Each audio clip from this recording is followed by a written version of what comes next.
Hi, this is Dave from Motels, and we're going to talk about a couple of vehicles that were planned but never made.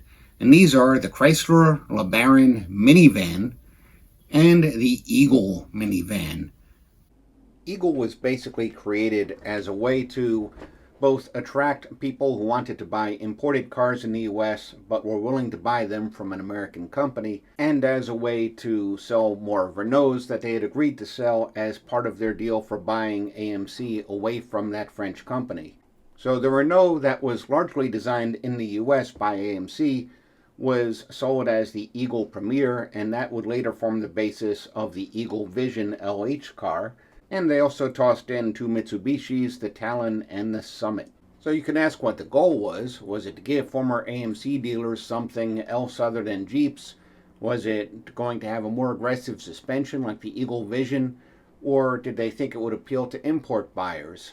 Or was it something like a luxury edition that was replaced when they did the 1990 Town and Country, which hadn't been introduced yet when these clays were made? Probably have been a sportier model and more expensive. You notice the gold wheels, that's an interesting trim bit. You'll notice the front fascia and symbol are the same as on the Eagle Premier. This would have come out probably for 1991 or so, and that was just a few years after Chrysler bought AMC, and that would revolutionize Chrysler engineering, which made the minivans less important in the scheme of things. And of course, then they would drop Eagle around 10 years later. Which brings us to the Chrysler Town and Country, the Chrysler LeBaron minivan. This was never actually made. The LeBaron name went to completely different cars. Minivan development started in 1972. These clays could have been any time in the late 70s or the early 80s.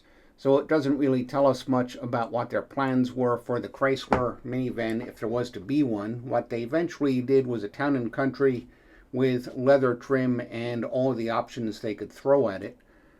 But this is what the LeBaron might have looked like if they had produced one in 1984, 1985 with the first Voyager and Caravan.